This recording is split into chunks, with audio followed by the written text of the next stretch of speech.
എന്താണ് emergency fund? ജീവിതത്തിൽ അപ്രതീക്ഷിതമായി വരുന്ന ചിലവുകൾ, ഉദാഹരണത്തിന് ജോലി നഷ്ടപ്പെടുക, അസുഖങ്ങൾക്ക് വേണ്ടി മാറ്റിവെക്കുന്ന ഒരു തുകയാണിത്. കടം വാങ്ങാതെ ഇത്തരം പ്രതിസന്ധികളെ മറികടക്കാൻ ഇത് സഹായിക്കുന്നു. എമർജൻസി ഫണ്ട് തുടങ്ങാൻ 5 ടിപ്പുകൾ.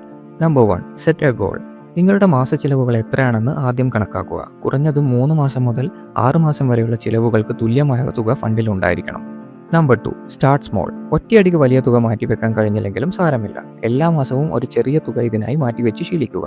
Number 3, prioritise liquidity. ഈ പണം പെട്ടെന്ന് എടുക്കാൻ സാധിക്കുന്ന സ്ഥലത്ത് നിക്ഷേപിക്കണം. ഫോർ എക്സാമ്പിൾ, സേവിങ്സ് അക്കൗണ്ടോ അല്ലെങ്കിൽ ലിക്വിഡ് മ്യൂച്വൽ ഫണ്ടുകളോ ഇതിനായി തിരഞ്ഞെടുക്കും. സ്വർണ്ണത്തിലോ ഭൂമിയിലോ നിക്ഷേപിക്കുന്നത് എമർജൻസി ഫണ്ടിന് അനുയോജ്യമല്ല. നമ്പർ 4, മറ്റു ചിലവുകൾക്ക് ഉപയോഗിക്കരുത്. അനാവശ്യ കാര്യങ്ങൾക്ക് വേണ്ടി ഈ പണം ഉപയോഗിക്കരുത്. ഇത് അടിയന്തര സാഹചര്യങ്ങൾക്ക് വേണ്ടി മാത്രമുള്ളതാണ്. Number 5, automation. ശമ്പളം വരുമ്പോൾ തന്നെ ഒരു നിശ്ചിത തുക മറ്റൊരു അക്കൗണ്ടിലേക്ക് മാറ്റുന്ന രീതി സെറ്റ് ചെയ്യുക. ഫണ്ട് വളരാൻ ഇത് പെട്ടെന്ന് സഹായിക്കും. ഇതിനെക്കുറിച്ചുള്ള ഡീറ്റെയിൽഡ് വീഡിയോക്കായി താഴെ കമൻറ്റ് ചെയ്യുക. Thanks for watching.